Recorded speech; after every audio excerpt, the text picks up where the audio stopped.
بسم اللہ الرحمن الرحیم۔ السلام علیکم سامعین گرامی، آپ سن رہے ہیں اپنا پسندیدہ یوٹیوب چینل شام کی چائے۔ شام کی چائے میں آج ہم جو کہانی آپ کو سنا رہے ہیں اس کا عنوان ہے تعریف و توصیف۔ یہ کہانی اشفاق احمد صاحب کی کتاب زاویہ جلد اول سے لی گئی ہے۔ تو آئیے شروع کرتے ہیں۔ میں آپ کی خدمت میں اپنا اور اپنے ساتھیوں کا سلام تو پہنچا دیا کرتا ہوں، لیکن میں نے جائزہ لیا کہ شکریہ ادا کرنے کے معاملے میں بھی تھوڑا سا بخیل ہوں، اور جن لوگوں کے درمیان میں رہتا ہوں ان میں بھی یہ عادت بیدار نہیں کی جا سکی۔ اس کی پتہ نہیں کیا وجہ ہے۔ ہم بہت اچھے لوگ ہیں، پیارے لوگ ہیں، اچھی خوش بختی کا سامان مہیا کرتے ہیں ایک دوسرے کے لیے، لیکن تعریف و توصیف کے معاملے میں بخل سے کام لیتے ہیں۔ ہمارے ہاں یہ رواج ابھی بن نہیں سکا، اور ہم نے اس کے بارے میں غور نہیں کیا کہ تعریف و توصیف بھی واجب ہے۔ کہیں واجب نہیں ہے تو بھی کی جانی چاہیے، تاکہ انسانوں کے درمیان اتحاد اور ہم آہنگی اور ایک یونٹی پیدا ہو۔ بس قسمتی سے ہمارے یہاں آدمی کے چلے جانے کے بعد اس کی تعریف ہوتی ہے۔ اگر آپ لاہور کے سب سے بڑے قبرستان میانی صاحب میں جا کر دیکھیں تو بہت سے کتبے آپ کو ایسے نظر آئیں گے جن کے اوپر مرحوم کا نام، تاریخ پیدائش، تاریخ وفات لکھی ہوگی۔ پھر اس کے ساتھ ساتھ توصیفی کلمات بھی ہوں گے۔ اب وہ بیچارہ باہر نکل کر تو نہیں دیکھ سکتا کہ کتبے پر کیا لکھا ہے، یہ تو اس کے کام نہیں آیا۔ بہتر یہی تھا کہ اس کے ہوتے ہوئے اس کی کچھ تعریف و توصیف ہو جائے، تو اس کو کچھ سہارا ہو، اس کو پتہ چلے کہ میرے ارد گرد رہنے والے لوگ جو ہیں وہ بہت تقویت عطا کرنے والے لوگ ہیں۔ ایک واقعہ ہے، نبی کریم صلی اللہ علیہ وآلہ وسلم کے پاس کچھ صحابی آئے۔ کچھ صحابی وہاں پہلے تھے۔ نئے آنے والوں نے عرض کی، یا رسول اللہ، یہ جو آپ کے صحابی ہیں یہ مجھے بہت پیارے لگتے ہیں اور یہ مجھے اچھے لگتے ہیں۔ میں ان سے زیادہ متعارف تو نہیں ہوں، لیکن یہ بہت دل والے ہیں۔ حضور اکرم صلی اللہ علیہ وآلہ وسلم نے فرمایا کہ کیا آپ نے ان سے یہ بات کہی تھی؟ انہوں نے کہا، جی میں نے تو نہیں کہی تھی۔ کہنے لگے، فوراً جائیے ان کے پیچھے اور ان کے کندھے پر ہاتھ رکھ کر یہ کہیے کہ آپ مجھے اچھے لگتے ہیں، مجھے پیارے لگتے ہیں۔ تو وہ ان کے پیچھے بھاگے اور جا کے کہا کہ میں آپ سے بڑی محبت کرتا ہوں۔ تو انہوں نے ظاہر ہے محبت کا جواب محبت سے دیا ہوگا۔ ہمارے ہاں کچھ محبت کی کمی ہو رہی ہے۔ یہ نہیں کہ ہمارے دلوں میں نہیں ہے، میرے خیال میں ہمارے دلوں میں تو کافی محبت ہے۔ ہمارے لوگ گیت اور لوگ داستانیں بتاتے ہیں ہم بڑی محبت کرنے والے لوگ ہیں، لیکن زبان سے اظہار نہیں کر پاتے۔ پتہ نہیں کیا وجہ ہے، اور تعریف اور توصیف کا اظہار بے اختیار بے ساختہ ہونا چاہیے۔ کتابوں کی رونمائی ہوتی ہے، تعریف و توصیف کی جاتی ہے مصنف کی، کتاب کی، وہ ایک طرح سے زبردستی کی تعریف ہوتی ہے۔ اچھی بات ہے، وہ بھی ہونی چاہیے۔ اب دیکھیے، کسی نے کتاب لکھی ہے جیسے کہ وہ صاحب اولاد ہوا ہے، صاحب کتاب جو ہوا ہے، تو صاحب اولاد ہو، اس کے گھر جا کر بدھائی تو دینی پڑتی ہے نا۔ اور بعض اوقات تو یہ تعریف و توصیف آپ کا سہارا بھی بنتی ہیں، آپ کی مدد بھی کرتی ہیں، آپ کو محفوظ بھی رکھتی ہیں۔ ہمارے ایک پروفیسر تھے، وہ یہ کہا کرتے تھے، دیکھو جب آپ ہوٹل میں جائیں یا ریسٹورنٹ میں جائیں اور کھانا کھائیں اور آپ کسی وجہ سے ناراض ہوں تو آپ بلا کر ہوٹل کے مینیجر کو جو چاہے کہہ لیں، کوئی اس میں بری بات نہیں ہے۔ ریسٹورانٹ کے مالک کو بلا کر اس کو ذلیل و خوار کر لیجئے، کوئی بات نہیں، لیکن خدا کے واسطے کبھی بیرے کے ساتھ سختی سے پیش نہ آئیے گا، کیونکہ اگر آپ بیرے سے سختی سے پیش آئیں گے تو اس کا نتیجہ بڑا خطرناک نکل سکتا ہے۔ کیونکہ ایک دفعہ میں نے دیکھا یہاں ایک بڑے ہوٹل میں دو بیرے اپنی اپنی سینی جو ہوتی ہے تھالی لیے چوکھٹ کے ساتھ لگے کھڑے تھے، اور ایک صاحب بڑے جنٹل مین کھانا کھا رہے تھے۔ ایک بیرے نے دوسرے بیرے کو بلا کر کہا، وہ دیکھو کھا گیا، پتہ ہی نہیں لگا اس کو۔ تو تعریف و توصیف اس اعتبار سے فوائد پہنچانے والی چیز بھی ہے۔ ہمارے ہاں البتہ اس کی بہت کمی ہے، جس کی طرف میرا خیال ہے توجہ دی جانی چاہیے۔ دکاندار کے اور گاہک کے درمیان شکریہ کا جو چلن ہے وہ نہیں ہے۔ جب آپ پیٹرول لیتے ہیں تو اس لڑکے سے جس نے آپ کا پیٹرول ڈالا ہے کبھی آپ نے شکریہ نہیں کہا، اس لیے کہ آپ بڑے آدمی ہیں۔ تو ہمیں کیا ضرورت پڑی ہے شکریہ ادا کرنے کی، کیونکہ ہمارے یہاں بڑے عرصے سے حکمرانی رہی ہے، بڑے بادشاہوں کی، پھر کمپنی بہادر کی، اور ہم نے یہ طریقہ کار اور چال چلن سیکھا ہی نہیں ہے۔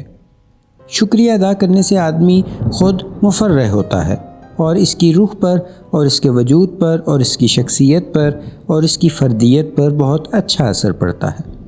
یہ ہمیں ہمارے بڑوں نے، ہمارے استادوں نے سکھایا ہی نہیں، ان کو تھینک یو کہنا سکھایا ہی نہیں گیا۔ اگر بتایا جاتا تو ہم یقیناً اس کا پالن کرتے۔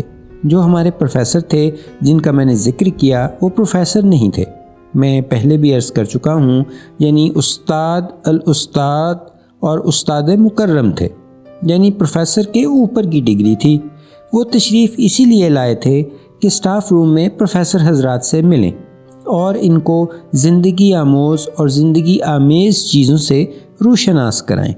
تو وہ کہا کرتے تھے کہ دیکھو یہ انسانوں کی بات ہے، جب کبھی پودا بھی زمین سے اکھاڑ دو تو پہلے اس سے اجازت لو کہ میں تمہیں اکھاڑنے لگا ہوں اور میں تمہارا بڑا احترام کرتا ہوں اور تمہیں یقین دلاتا ہوں کہ میں تمہیں اکھاڑوں گا، تمہیں اپنے استعمال میں لاؤں گا، لیکن اس کے ساتھ میں تمہیں یقین دلاتا ہوں کہ ایک وقت ایسا بھی آئے گا کہ میں بھی تمہارے کام آؤں گا۔ میں جب مٹ جاؤں گا، میں جب کھاد بن جاؤں گا تو تیری نسل کے، تیرے خانوادے کے کام آؤں گا۔ یہ بڑے لوگوں کی بات ہے، تو ہمیشہ اس سے اجازت لے کر اس سے محبت کی گفتگو کر کے اکھاڑو۔ اور پھر فرماتے تھے کہ اس سے ہمیشہ اونچی آواز میں بات کرو، من من کر کے نہیں، تاکہ اوروں کو بھی سنائی دے کہ آپ اس کے شکر گزار ہو رہے ہیں، اسے اکھاڑ رہے ہیں۔ دھنیا کے پودے، پودینہ، بے شمار چیزیں ہیں۔ میں نے کہا سر کبھی میں نے تو بندوں کا شکریہ ادا نہیں کیا، یہ آپ کیسی بات کر رہے ہیں؟ لیکن کبھی کبھی جب میں غور سے دیکھتا ہوں تو ہمارے معاشرے میں، ہماری معاشرت میں بھی کبھی کبھی ایسے آدمی مل جاتے ہیں جن کے اندر تشکر کا جذبہ ہوتا ہے۔ کئی سال کی بات ہے، میرے پاس ایک سائیکل ہوا کرتی تھی جو پیٹرول سے چلتی تھی، جسے NSU کوئکلی کہتے تھے۔ وہ میں نے 925 روپے 35 پیسے میں خریدی تھی اور بڑی طاقتور تھی، آج کل کے موٹر سائیکل سے بہت آگے نکل جاتی تھی۔ اس کی سب سے بڑی خوبی یہ تھی کہ جب پیٹرول ختم ہو جاتا تھا تو اسے سائیکل کی طرح پیڈل مار کر چلا سکتے تھے۔ جرمنی کی بنی ہوئی تھی۔ مجھے بڑی مہربانی سے ڈائریکٹر آف انڈسٹری نے پرمٹ دیا تو ہم نے 935 روپے اکٹھا کر لیے، ساتھ کچھ پیسے دیے اور خرید لی۔ یہ کافی دیر کی بات ہے، کوئی 1960-61 کی۔ تو میں اس کو چلاتا تھا، ایک دفعہ چلاتا ہوا چلا آ رہا تھا، بڑے فخر کے ساتھ، بڑی اچھی سواری تھی۔ لوگ پیچھے مڑ مڑ کر دیکھتے تھے کہ کتنا عزت دار آدمی ہے، اس کے پاس کوئکلی موٹر سائیکل ہے۔ ایک دفعہ میں آ رہا تھا تو سینٹرل جیل کے پاس ایک نوجوان تھا، اس نے مجھے روکا۔ وہ بشرٹ پہنے ہوئے تھا، پاؤں میں اس کے چپل تھی اور پرانی وضع کی ایک جینز پہنے ہوئے تھا۔